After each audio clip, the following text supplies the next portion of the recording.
Prison de Wriesen, à 70 km de Berlin. Une centaine de jeunes délinquants derrière les barreaux. Un bâtiment comme il y en a partout en Allemagne.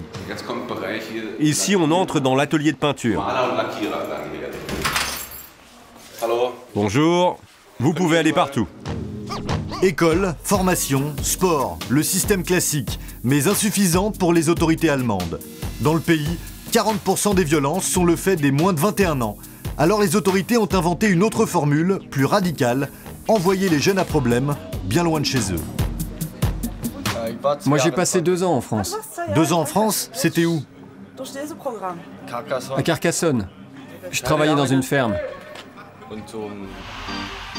La France, mais aussi la Grèce et d'autres pays bien plus lointains, la Namibie, la Sibérie ou encore le Kyrgyzstan, l'alternative proposée aux jeunes délinquants, l'enfermement ou l'exil. À 5000 km de Berlin, le Kyrgyzstan, un ancien satellite soviétique coincé entre le Kazakhstan et la Chine. Un pays rural, pauvre, où le thermomètre descend souvent à -30. Personne ne parle l'allemand, ici, c'est le russe. Nova Pakrovka, petite ville perdue au fin fond du pays. C'est ici que vit Kevin, un ado allemand de 15 ans.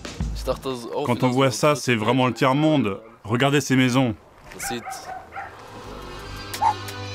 Fini les baggy et la casquette, pull et jogging de rigueur. Kevin n'a pas eu le choix. Pour lui, le Kyrgyzstan, c'était l'ultime recours.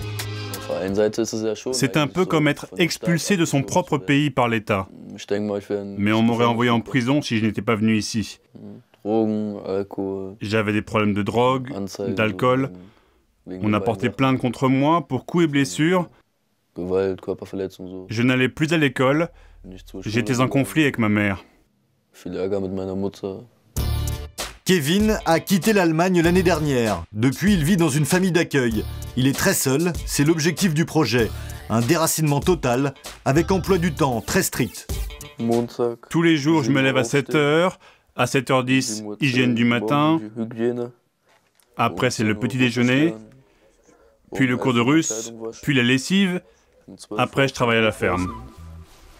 Entre ses devoirs et les travaux à la ferme, le seul lien avec son passé, le téléphone. Kevin a le droit d'appeler sa mère, 1 fois par mois. Le téléphone marche? Salut, devine qui c'est? Comment, tu ne devines pas? Comment ça va? À 5000 km de là, Christelle Bornemann s'habitue à vivre sans son fils, toujours marquée par la décision la plus difficile de sa vie. Quand j'ai été d'accord pour qu'il parte et que je l'ai dit à Kevin, il a pété un plomb. Il m'a dit qu'il refusait, qu'il connaissait des jeunes pires que lui qui avaient le droit de rester chez eux. Ça m'a fait peur de le laisser partir au Kyrgyzstan. Mais j'avais encore plus peur qu'il reste ici, pour lui et pour moi. Kevin est quand même parti. Il a quitté Minden et ses 82 000 habitants, et surtout ses mauvaises fréquentations. Avant son départ, il habitait dans un foyer pour ados difficiles, où on se souvient encore de lui. Salut, tu vas bien? Oui.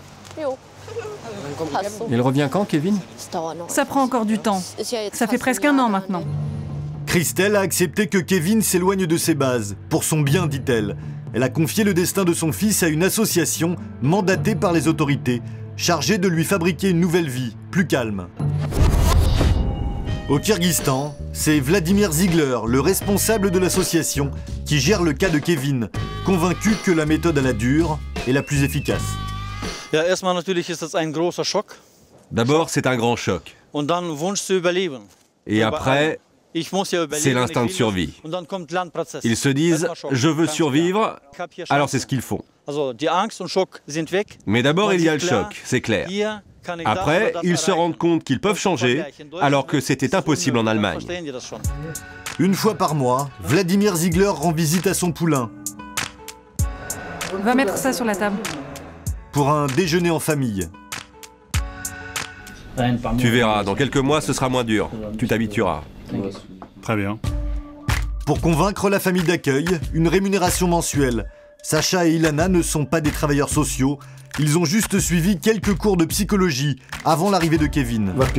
Ça ne nous effraie pas. Pendant les 10 premiers jours, on est avec le môme, seul, en tête-à-tête dans les montagnes.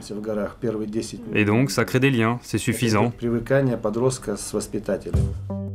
Pas vraiment professionnel, et dans certains cas, cela peut tourner à la catastrophe. Le jeune Andreas, 15 ans, a tué hier son éducateur. Aujourd'hui, il est poursuivi en justice. Demeure la question du mobile et de l'intérêt de ces programmes pédagogiques à l'étranger. Grèce, en juin 2004, un éducateur de 63 ans est assassiné, frappé à mort par un ado allemand expulsé de chez lui. Le drame secoue le pays, mais rien n'arrête les programmes de déracinement. Un seul homme tire la sonnette d'alarme. Thorsten Fischer, un sociologue qui a mené la seule enquête sur le sujet. Il a rencontré 81 jeunes dans 13 pays et leur a prêté des caméras pour filmer leur quotidien. Bilan, de la déprime plus que de la pédagogie. Ça, c'est la Namibie en Afrique. Le jeune nous montre où il vit. Ça, c'est un endroit que je déteste. C'est le bidonville où j'achète ma nourriture. Je ne me sens vraiment pas bien ici. C'est là qu'on vide nos chiottes. Toute la merde va ici. Je suis tombé déjà 2 fois dedans. Et tout le monde s'en fout.